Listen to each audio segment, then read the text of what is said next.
안녕하세요. 전산 세무 2급 제79회 기출문제 이론편 보겠습니다. 문제 1번. 다음 중 자본 거래에 대한 설명으로 가장 옳지 않은 것은?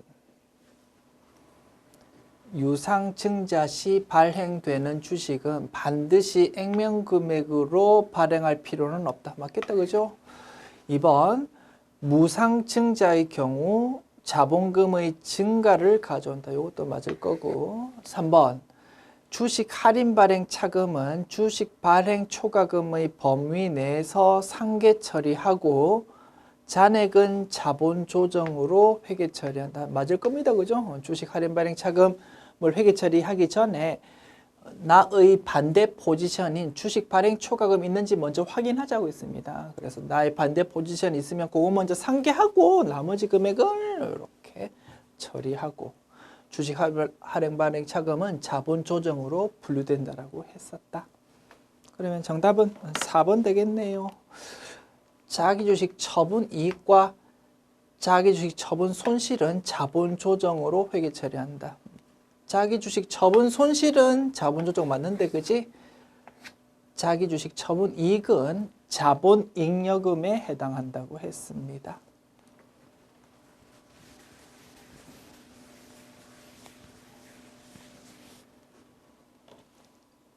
문제 2번. 주식회사 나라는 2018년 4월 1일 다음의 조건으로 1,000만 원을 차입했고요. 차입 일에는 이자 비용에 대한 회계 처리를 하지 않았다.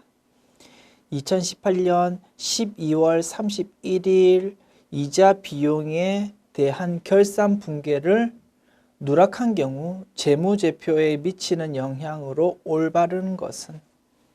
이자 비용 인식 안 했다 그 말이다. 그죠? 오케이. 자, 만기가 그 다음 연도 3월 말이고 연이자율 12%고 원금 및 이자는 만기일에 전액 상환한답니다. 자, 빌려온 해의 이자 비용 얼마로 기록해야 됩니까? 1,000만 원 곱하기 12% 얼마지요? 120만 원 나옵니다. 요거는 12개월치 이자고 돈 빌려온 해에 인식해야 되는 이자 비용은 얼마? 12개월 보내 몇 달? 4, 5, 6, 7, 8, 9, 10, 11, 12, 9달이다. 그지요? 이렇게 곱해야지만 이자 비용 계산될 겁니다.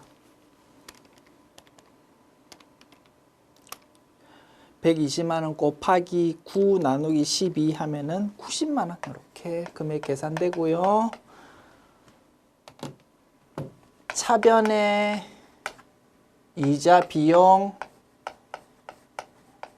90만 원, 대변의 미지급 비용 90만 원 이렇게 기말 수정 분계를 해서 써야 되는데 요거를 깜빡 누락했다 이겁니다. 자, 차변의 비용의 발생, 대변의 부채의 증가다. 그지? 요것이 누락됐으니까 비용이 기록돼야 되는데 기록 안 된 거니까 비용이 감소할 거고 부채가 증가해야 되는데 증가 안 한 거니까, 그지? 부채가 작아질 거다. 됐습니다. 자, 수익은 영향이 없고 비용이 작아졌으니까 당기순이익은 커질 겁니다. 당기순이익의 영향은 고스란히 자본으로 간다고 했다. 그지요? 자본이 커질 거다. 최종 단계 재무상태표 항목으로 검증하자고 했습니다. 부채가 작아지고 자산은 등장하지 않았고 왼쪽 오른쪽 합계 똑같으려면 당연히 자본이 증가해야 될 거다. 그래서 부채 감소하고 자본 증가한다는 내용 분석하는 거 정확하다라고 검증까지 해보았다. 자, 이렇게 영향을 분석해 보았고요. 올바른 거 찾읍시다. 자산이 과소계상, 자산은 등장한 적이 없고 부채가 과소계상된다. 맞다, 그죠? 2번이 정답. 자본 과대계상되는데 금액이 얼마다고? 90만 원이라고. 비용이 과대계상, 비용이 과소계상된다. 됐죠? 이렇게 분석해 보았습니다. 단골 메뉴다, 그죠? 항상 재무제표 역량을 이렇게 물어봤을 때 붕괴를 떠올리자. 그리고 이러한 순서로 파악하자라고 했습니다. 지웁니다.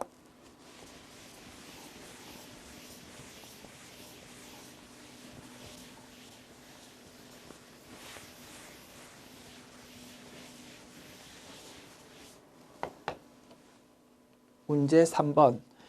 다음 자료에서 설명하는 재고자산의 평가 방법은 일반적인 물가 상승 시 당기순이익이 과소계상되어 법인세를 절감하는 효과가 있답니다. 기말 재고자산이 현 시가를 반영하지 못한답니다. 디플레이션 시에는 경영진의 경영 실적을 높이려는 유혹을 가져올 수 있답니다. 이런 것 중에서 하나 답 찾으십시오. 뭡니까? 후입선출법이 되겠네요. 자, 후입선출법은 뭐라고요? 가장 최근에 사온 것이 먼저 팔린다라고 가정해가지고 단가를 계산하는 방법이라고 했고요. 그러다 보니까 매출 원가가 뭘로 기록된다고요? 가장 최근에 사온 물건이 매출 원가로 기록된다 이겁니다. 물가가 상승한다고요? 그러면 가장 최근에 사온 물건이 더 비쌀 겁니다. 그죠? 비싼 물건이 매출 원가 비용으로 기록되니까 비용이 커지는 거고, 그래서 결국은 당기 순이익이 작아지는 효과가 있다 이겁니다. 후입선출법은. 당기 순이익이 작아지면 당연히 세금을 작게 내겠다, 그죠? 법인세 절감 효과가 있다. 그 다음에 기말 재고자산이 가장 최근에 사온 물건이 먼저 팔리니까 기말 재고자산은 뭘로? 예전에 사온 쾌쾌 묵은 옛날 물건이 기말 재고로 기록될 수밖에 없다, 그지? 그래서 기말 재고자산이 현 시가를 반영하지 못한다 이겁니다. 그 다음에 디플레이션 시, 그러면 인플레이션 반대다, 그지? 물가가 점점 떨어지는 상황이라면 당기 순이익이 엄청 올라갈 거다, 그지? 그러면 경영진의 경영 실적을 높일 수도 있을 거다 이겁니다. 됐죠? 이렇게 분석할 수 있다. 지웁니다.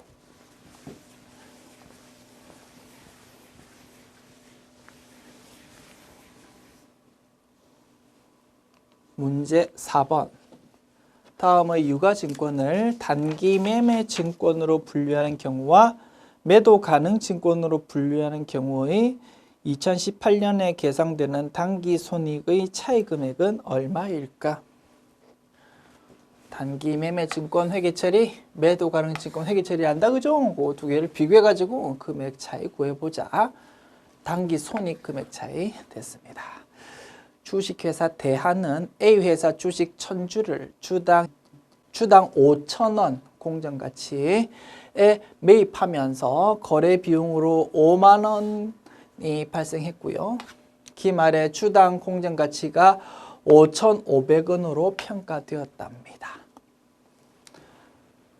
단기 매매 증권일 경우는 주식 취득할 때 생기는 요 거래 비용 5만 원 어떻게 처리한다고요? 예외에 해당한다고 했습니다. 일반적으로 자산 취득할 때 취득 부대 비용은 자산 계정 과목으로 회계 처리하는데 딱 하나 예외가 뭐라고? 단기 매매 증권의 취득이라고 했습니다. 단기 매매 증권을 취득할 때는 이런 비용이 생겼을 때 별도의 수수료 비용으로 기록하고, 따라서 단기 매매 증권은 순수한 주식 금액 요것만 기록이 된다라고 했었다. 됐죠? 그러면 단기 매매 증권이라면 취득할 때 5만 원의 비용으로 기록될 겁니다. 마이너스라고 표현할까요? 5만 원. 이렇게 분석할 수 있고, 기말에 주당 공정가치가 5,500원으로 평가됐다고요? 한 주당 5,000원 이렇게 기록되어 있다, 그죠? 단기 매매 증권이 그러면 얼마입니까? 1000주 곱하기 5,000원.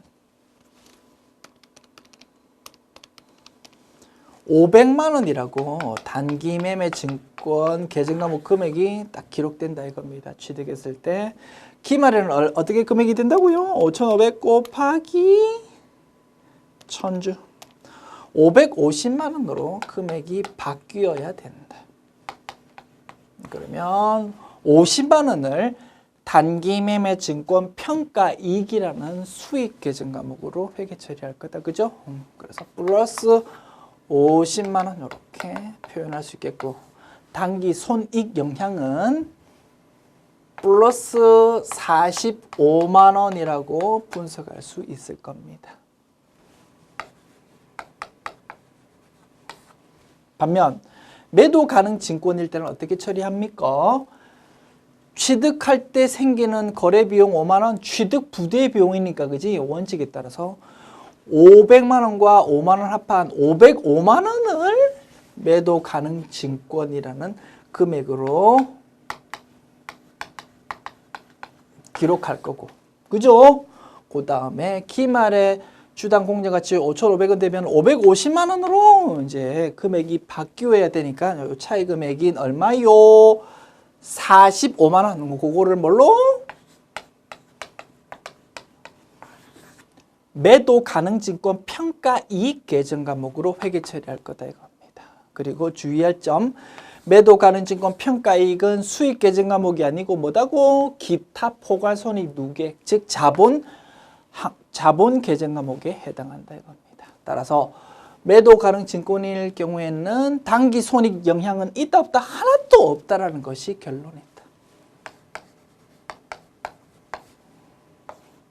됐죠? 그러면 두 계정 과목으로의 회계 처리에서 차이 금액은 얼마다고? 45만 원이다라고 분석할 수 있다. 그죠? 2번이 정답 되겠습니다. 좋은 문제라고 생각된다. 그죠? 참신한 문제라고 생각되고 매도 가능 증권, 단기 매매 증권의 회계 처리를 너가 잘 알고 있니라고 물어보는 좋은 문제라고 생각되고 잘 연습해 두도록 합시다. 지웁니다.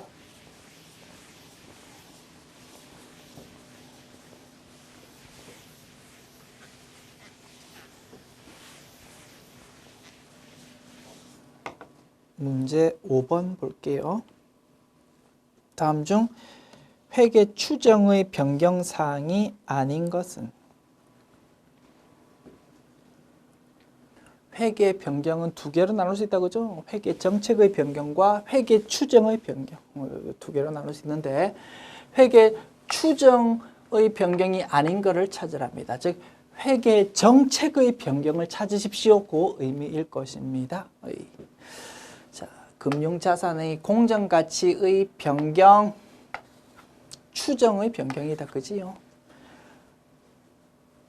2번 재고자산 단가 결정 방법의 변경, 방법을 바꾸는 것은 회계 정책의 변경에 해당한다고 했습니다. 정답은 2번 되겠다. 그래서 방법을 바꾸는 것은 회계 정책의 변경이라고 판단할 수 있고 딱 하나 예외가 있었다. 그지? 뭡니까? 감가상각 방법을 바꾸는 것은 회계 정책 변경이 아니고 회계 추정의 변경으로 본다라고 했습니다. 그것만 좀 주의하자라고 했었다. 됐죠? 3번, 4번 확인합시다. 감가상각 자산의 내용연수 잔존가치 바꾸는 거 이런 거는 회계 추정 변경. 매출 채권에 대한 대손설정 비율 바꾸는 거 이런 것도 회계 추정의 변경이라고 판단할 수 있겠다.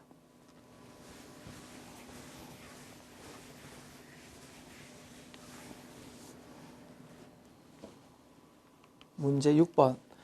조업도가 0일지라도 일정한 원가가 발생하고 조업도가 증가할수록 비례적으로 원가가 발생하는 형태를 지닌 원가는 총원가 조업도라고 볼 때 조업도가 0일 때도 어느 정도 고정비가 있고 그 다음부터는 원가가 비례적으로 발생한답니다. 그러면 이런 형태로 그래프를 나타낼 수 있다. 그죠? 뭡니까? 고정원가와 변동원가 요소가 다 포함되어 있는 준변동비. 다른 이름으로는 혼합원가라고 부른다고 했다. 그죠? 이걸로 볼 수 있겠다. 정답 4번. 지웁니다.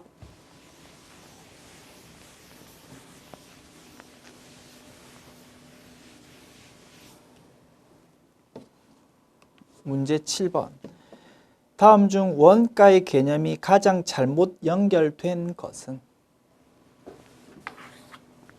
1번 기회원가. 과거에 발생한 원가로서 의사결정에 고려되어서는 안 되는 원가. 틀렸다 그죠? 지금 설명하고 있는 내용은 뭘 의미합니까? 매몰 원가를 의미하고 있습니다. 그죠? 그런데 제목을 뭐라고? 기회원가라고 붙였으니까 틀렸다 이겁니다. 기회원가는 당연히 지금 의사결정할 때 고려가 되어야 되는 부분입니다. 틀린 내용은 1번 되겠고요. 2, 3, 4 확인합시다. 가공원가라는 거는 직접 노무비랑 제조간접비 합한 거다. 통제가능원가는요, 특정 부문의 경영자가 원가의 발생을 관리할 수 있고 부문 경영자의 성과평가의 기준이 되는 원가를 말한답니다. 맞겠지요? 뭐 우리가 배웠던 회피 가능 원가하고 뭐 비슷한 개념이다라고 보면 되겠다, 그죠? 그다음 변동 원가는요, 조업도의 변동에 관계없이 단위당 원가는 일정하고, 그지? 총원가는 조업도의 변동에 비례하여 변하는 원가랍니다. 맞다. 지웁니다.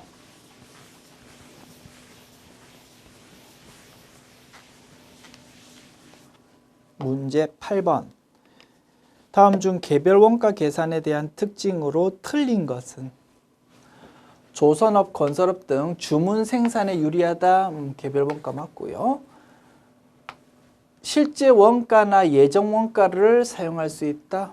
실제 개별 원가 계산, 정상 개별 원가 계산, 뭐 그거를 의미하는 것 같다. 그죠? 3번. 개별적인 원가 계산으로 인해 제조 간접비 배분이 중요하지 않다. 개별 원가 계산에서의 핵심은 제조 간접비의 배분라고 했다. 그죠? 그런데 그게 중요하지 않다라고 했으니까 3번이 틀린 지문이고요. 정답 3번. 4번. 제품별로 손익 분석 및 계산이 용이하다. 그죠? 개별 작업, 즉 제품별로 원가를 딱딱 짚게 한다 이겁니다. 지웁니다.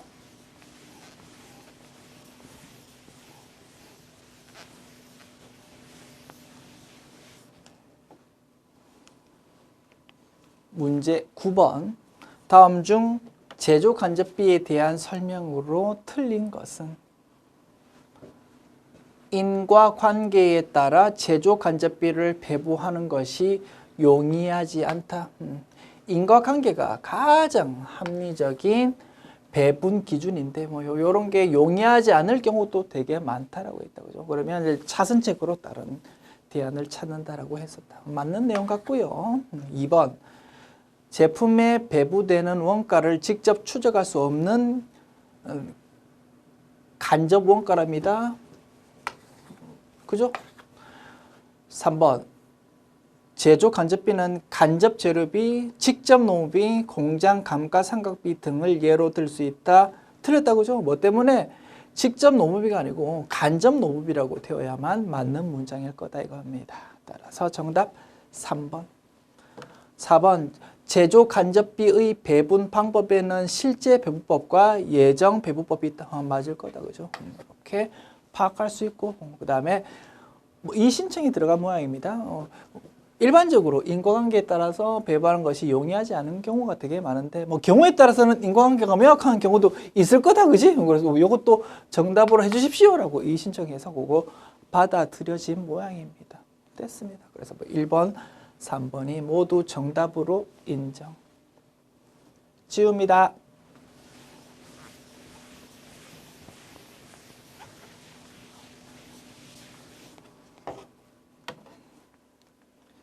문제 10번 봅시다. 다음의 자료에 의하여 종합원가 계산에 의한 가공비의 완성품 환산량을 계산하십시오. 단, 가공비는 가공 과정 동안 균등하게 발생한다고 가정한다.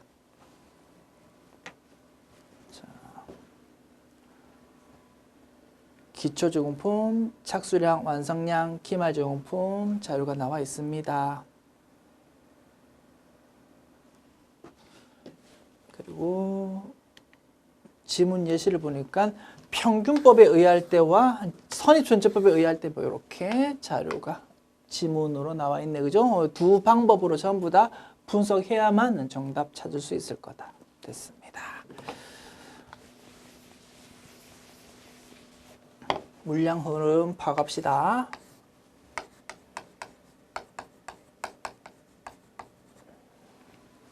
기초 200개, 착수량 800개,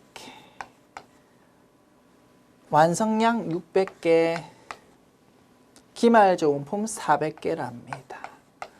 요 완성량 600개는 기초 제공품 완성된 거 200개랑 단기 착수량 완성된 거 400개로 이렇게 분석할 수 있고요. 기초 제공품은 30%에서 출발했다. 기말 제공품은 70%까지 완성된 거다. 자, 가공비에 대해서 완성품 환산량 분석해 볼게요. 평균법과 선입선출법으로 각각 분석해 보자. 400개는 묻지도 따지지도 않고 그대로 적어주면 되겠고요. 자, 평균법에서는 기초제공품이 단기에 처음부터 출발한 걸로 본다, 그지? 그렇기 때문에 200 곱하기 100%, 200개로 완성품 환산량 계산하고, 선입선출법은 기완성도 인정하기 때문에 30%에서 출발했으니까, 그지? 70% 곱하기 200개, 2714, 140개로 완성품 환산량 계산할 겁니다. 기말제공품은 4728, 280개로 동일할 것이다. 각각 계산해 봅시다. 평균법은요, 200 플러스 400 플러스 280 하면은 880개로 계산되고, 선입선출법은 140 플러스 400 플러스 280 해서 820개로 계산될 겁니다. 두 금액의 차이는 뭘로 분석할 수 있다고? 기초 제공품이 완성된 거 200개에 대해서 기완성도 부분, 그지? 2, 3은 60원만큼, 60개만큼 차이가 있을 거다 이겁니다. 됐습니다. 자, 정답 찾읍시다. 평균법은 880개, 선입선출법 820개 되어 있는 1번이 정답. 됐지요? 지웁니다.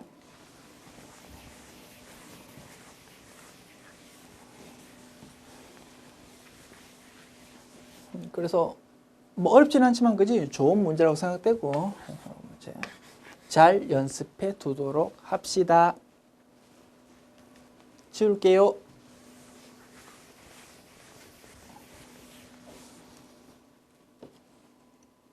문제 11번. 부가가치세법상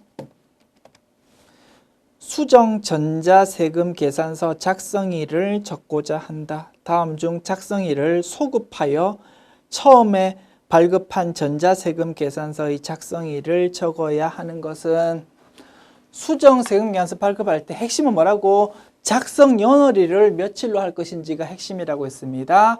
오늘 날짜를 작성 연월일로 할 것인지, 아니면 애당초 날짜로 작성 연월일을 할 것인지, 그것이 핵심이라고 했다, 그죠? 애당초 날짜로 작성 연월일로 해야 되는 내용을 찾아보자 이겁니다. 계약의 해지로 공급가에게 감소되는 금액이 발생했다. 그러면 오늘 날짜로 그냥 작성 연월일 적으면 된다고 했고요.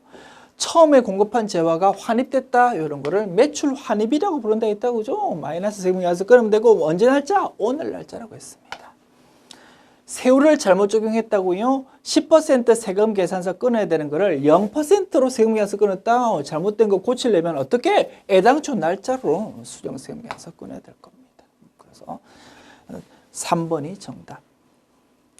계약 해제로 재화가 공급되지 아니한 경우 마이너스 세금 계산서 끊는데 언제 날짜? 오늘 날짜라고 했었다. 됐죠? 굉장히 중요한 내용이라고 정리했다 그죠? 이게 출제되었네요. 또 유사하게 출제될 수 있을 겁니다. 잘 개념을 잡아두자.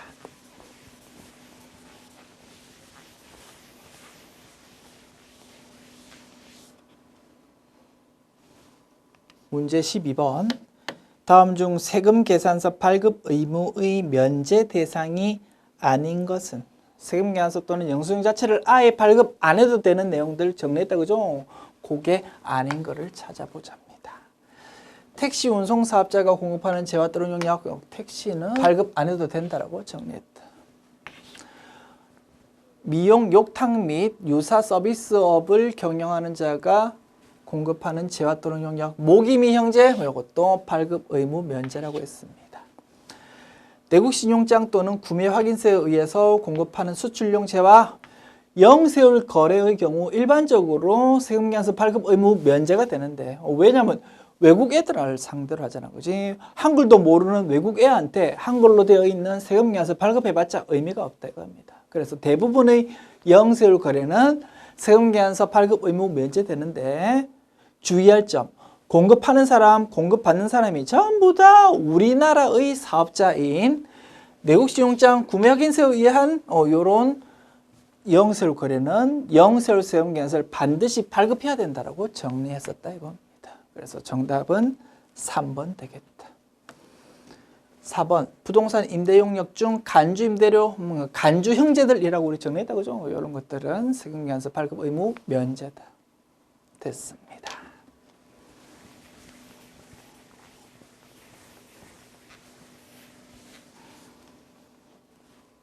문제 13번. 다음 중 소득세법상 소득 구분으로 틀린 것은? 공익사업 관련 지역권 이외의 지역권을 설정하고 받는 금품 또는 소득은 사업소득이다. 맞다 그죠? 공익사업과 관련해서 지상권 지역권 설정해서 돈 받으면 뭐라고? 기타 소득으로 본다고 했고, 만약에 공익사업 아니면서 지역권 지상권 설정해서 돈 받으면 뭐 할 수 없이 사업소득으로 분류할 수밖에 없다라고 했습니다. 그런데 실무에서는 뭐 공익사업 아니면서 지상권, 지역권 설정해서 돈 받는 경우는 거의 없다라고 사실은 보시면 되겠고요. 어쨌든 수업 목적으로는 이렇게 정확하게 구분할 수 있어야 되겠다. 그래서 1번 내용 맞고 2번 일용 근로자가 근로를 제공하고 받는 대가 근로소득이다 그죠? 3번 주식 출자 임원, 출자 임원이라고 우리 불렀다 그죠? 출자 임원 이 사택을 제공받음으로써 얻는 이익은 근로소득에 포함한다고 했다 그죠? 그런데 배당소득이라고 되어 있으니까 3번이 틀린 내용이 되겠다. 다만 출자 임원 판단할 때 소액주주일 경우에는 제외한다라고 했다 그죠?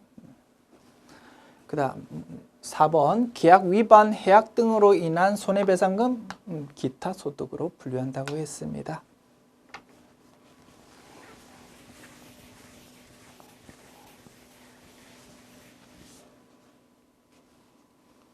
문제 14번.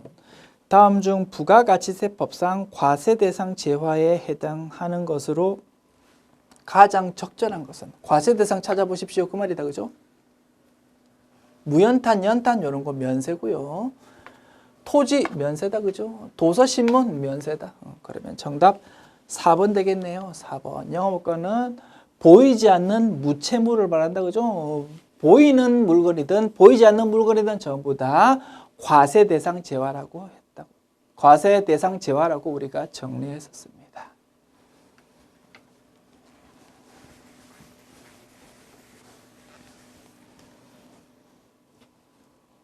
문제 15번. 다음 중 원천징수 세액, 지방소득세액을 제외한답니다. 요게 가장 낮은 것부터 순서대로 나열한 것은 원천징수 세율이 아니고 세액이다. 그죠? 금액까지 잘 계산해 보아야 되겠네요. 비영업대금의 이익은요, 원천징수세율 25%다. 그죠? 100만 원 곱하기 25% 25만 원 되겠습니다. 상정법인의 대주주로서 받은 배당 250만 원, 일반적인 배당의 경우 원천징수세율 14%라고 했습니다. 250만 원 곱하기 14% 하면은 35만 원 나옵니다. 다 원천징수 대상 사업소득에 해당하는 봉사료 수입금액, 요거는 5% 원천징수세율 적용된다고 했습니다. 600만 원 곱하기 5% 계산하면 30만 원 계산됩니다. 복권 당첨 소득 100만 원, 요거 원천징수세율 20%라고 했습니다. 3억 초과분은 30%고, 그치? 100만 원 곱하기 20% 20만 원 되겠습니다. 낮은 것부터 순서대로 나열하면은 순서가 1번, 2번, 3번, 4번 이렇게 순서 매길 수 있다. 그지요? 라, 가, 다, 나, 라, 가, 다, 나. 4번이 정답 되겠습니다. 지금까지 제79회 기출문제 풀어보았습니다. 수고하셨습니다.